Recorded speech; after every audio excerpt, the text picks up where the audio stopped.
everyone. Welcome to LexTalk, World Talk Show presented by Clickaway Creators. Today, we have Mr. Aditya Kamath with us. Aditya is a partner at BCP Associates LLP and heads the advisory and audit verticals in the firm. Specializing in labor and employment laws and contract law, Aditya brings his expertise to the table to help companies resolve their legal issues very quickly and practically. Overall, Aditya has 18 years of experience as a lawyer, litigator, and subject matter expert. He has been instrumental in working on the labor codes for clients and with various governmental authorities to help understand, interpret, and study the impact of the codes on the working of the companies, thereby truly becoming a subject matter expert on the labor codes, as I was mentioning earlier. He consults with service providers working with US law firms as well. In addition to that, Aditya has been teaching at the prestigious National Law School of India University for the last 9 years as a guest faculty for the Masters in Business Law program. He holds a master's degree in international law and business and trade law. Of course, he has been donning a lot of hats and has a lot of experience as well, which is why I'm really excited to introduce you to Mr. Kamath himself. So without any further ado, let me just introduce you to him. Hello, Mr. Kamath. How are you? Hi, Bharti. Good. How are you? I am good. Thank you. Thank you for asking, Aditya. We're really glad to have you with us today. And we're really looking forward to know more about you and if you can shed some light on your journey as a legal professional so far. Sure. Thank you. So first and foremost, pleasure being here, pleasure being able to talk to you. And my journey began in 2004 after I graduated law. And then while I was doing my master's, I was also litigating. I began litigating at the Madras High Court, which was a bench court then in Madurai. And from litigation, I moved to the UNODC, which was the United Nations Office on Drug and Crime, for a project for about a year. Then went into the LPO space, started my own LPO and ran that for a few years before we sold, and then went into active litigation after that. It's been an 18-year journey. So, thankfully, I've had the pleasure of enjoying different flavors of this profession, from litigation to outsourcing. And finally, I think I found the one place where I have the most interest, and that's in labor and employment law, which is where I am today. Thank you so much for throwing light on your journey as a legal professional so far, Aditya. Can you also please tell us about the employment law space in India? And what are like the typical complexities you need to deal with? Sure. I think first and foremost, this is probably one of the least understood spaces because not enough credence is given to the importance of labor and employment in countries like India, where typically the workforce is looked as something which is bound by a contract. If you're in an ITES setup, or if you're in a factory kind of setup, you're dealing more with unions and looking at how your day-to-day running happens smoothly without any issues. But overall, the landscape itself in labor and employment in India is changing. The labor codes are coming, and the labor codes are bringing a lot of change with them. We're moving more towards transparency, compliance as being the forefront drivers, if you will, of the mindset behind the space. So overall, the landscape today is good. Compliance is pushing its way forward in this space as well. It's not just due diligence in the corporate arena anymore. People are looking at it from labor and employment as well. Coming to complexities, when there are many, I can go on and on, but I think with manufacturing, the unions and strikes and lockouts and possibly violence play a major role in the complexities. But with other kinds of establishments, the new gen kind of companies, we have a different issue. So with this whole great resignations going on today, I think one of the biggest complexities we're dealing with is employees just leaving. No information, no resignations, but just hopping from companies to company and taking with them their assets that they get from most of these companies, refusing to close the loop and get out of organizations. We also have issues where employees in organizations are not keeping within the frames of their contracts. So breach of confidential information, for example, is a big threat today. Taking information from one company, selling it to another, or using that as a part of your armory when you're trying to pitch yourself as a candidate. So, various complexities that we have to deal with from an employee standpoint. From an employer standpoint, simple things like overtime, for example, is a big issue that we see on a daily basis. The recognition, payment, acknowledgement from an employer of those kind of hours. These are just some of the complexities that we deal with.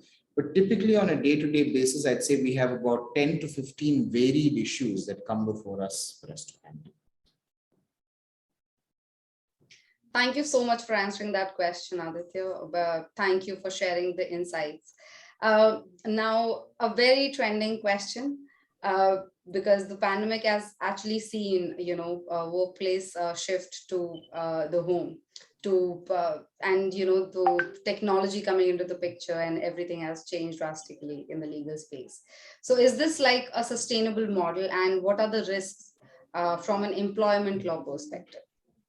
I think that's a great question. I mean, all of us, initially, I think we were all thrilled, when they said you can work from home, we were all like, yeah, we can sit at home, don't have to get ready, don't have to dress up, and there's no luxury that you won't get at home, from the chai every 10 minutes to, all of that. But ultimately, it's not a sustainable model. And I think 3 years into the pandemic today, we understand this. Even the employees who were in the beginning very comfortable with working from home today don't want to sit at home 5 days or 6 days in a week.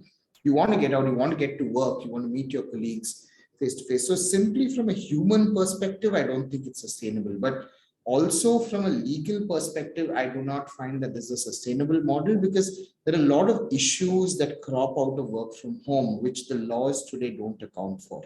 Some of these issues typically, if you were to discuss a few, we have, injury and workman's compensation, for example, is one tenet of employment law. And today it's very clear in law that it's restricted to my employment space. So if I'm injured in my workspace, I know that I'll get compensated. What happens if I'm working from home? What if my laptop explodes? And do I get compensated for this or not? This is it may sound very trivial, but these are questions that the law is not geared for today.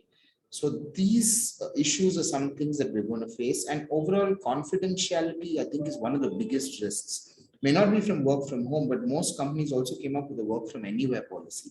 So you have, even today, employees sitting in cafes because they don't want to be stuck at home and working without much heed to, is there someone else that's behind me that's looking into my screen? Can someone see what I'm doing? I don't think too much of consideration is being given to all this. But the more we examine this in detail, we're going to find that the risks are many. Some risks will be related to data and information, but a lot of risks from an employment angle will come from things like overtime. For example, if I'm working a 16-hour day, how many of those hours are actually work hours? How many times, how much of that time am I sitting and browsing, watching Netflix? So it's very difficult for an employer to be able to classify that. Some of these things are the risks that come with this new work from home model. So in the long run, it is not a sustainable model. Hybrid models are more likely to evolve. They've already evolved, in fact, and they're probably here to stay. Unless we find something that's going to miraculously take the pandemic away, we're probably going to end up with a hybrid model. Thank you. Thank you very much, Aditya. Now we'll move on to the next question with that. How would you rate the current compliance requirements in India? And is there like a tangible movement towards the ease of doing business? So I think for a very long time, the biggest grievance that an employer and an industry have had is the number of things they have to comply with. Right. So on an average, a typical industry has to do around about 70 to 100 compliances a year, which is a considerable amount. It's a considerable number. And especially for a growing industry that's focusing on growing, developing, this becomes a pain point. So the compliance regime, I would say, is a tad excessive. The laws are archaic in that sense. A couple of examples, if I were to give you, in a factory even today, the law requires you to have something called a spittoon, which is for people to be able to spit in effectively, right? So this is a redundant requirement. I don't think we have that the need for something like this, but unfortunately, it's still a compliance requirement. So overall, if I were to say, the compliance regime definitely needs simplification, and the labor codes are trying to do this to a large extent. So they're bringing about ease of compliance, and through them, there will be ease of doing business. It's reducing this universe to about 100 or 150 to about 40 to 50 requirements overall. So I think that's a good step in the right direction, and hopefully in the next few years, that number is going to come down considerably. Thank you very much, Mr. Kamath. The thing is, when you were answering the second question, I wanted to add a follow-up question to this.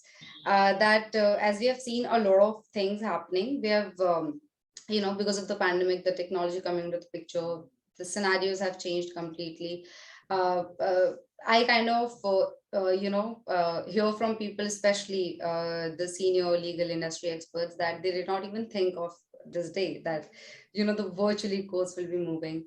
So as you have quoted that this is really not sustainable, the cons, the pros, we both have, we have both. Can you also shed some light on what if this stays like this? Then how can we actually cope with the, like what if it stays like this and we have to cope with this, we have to work like this? Then how do you think we will be able to sustain, and how we can make it better?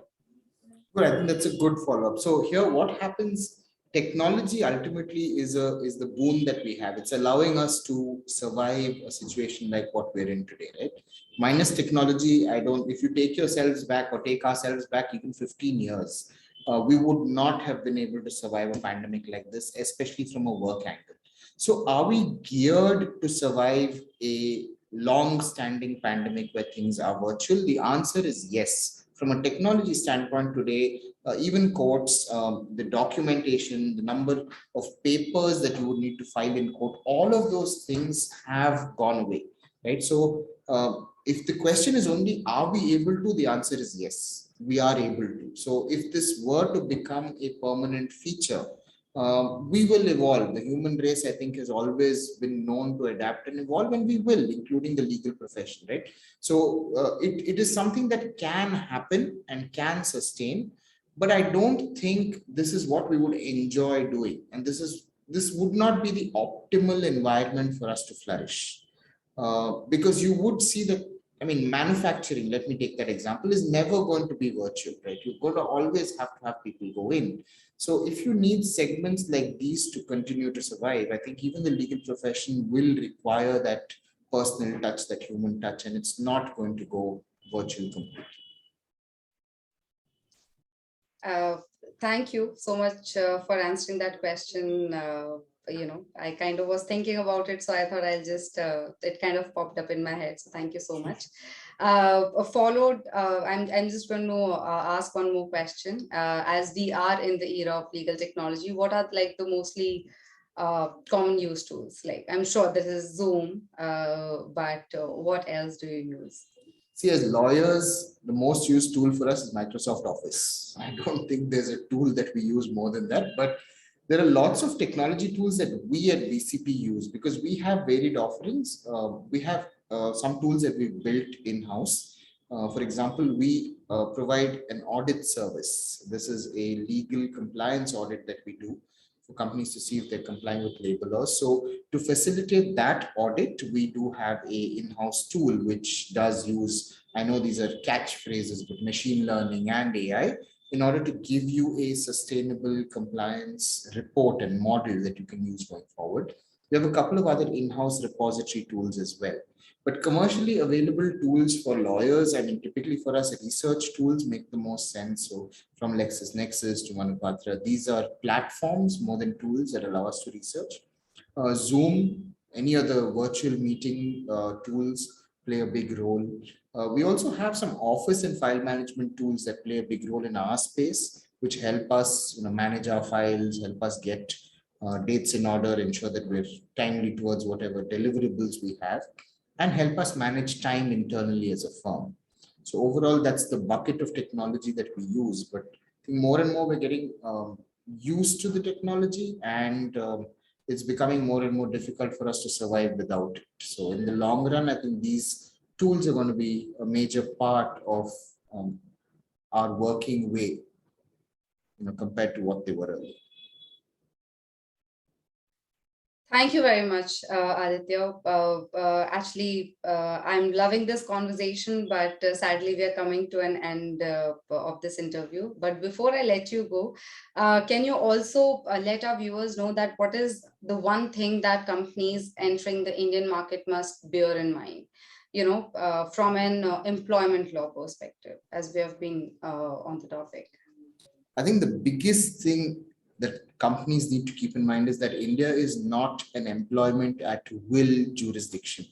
Most companies coming from Europe, coming from the US, are used to an employment at will situation where the employee can walk away whenever he wants. The employer can ask the employee to leave at any point in time.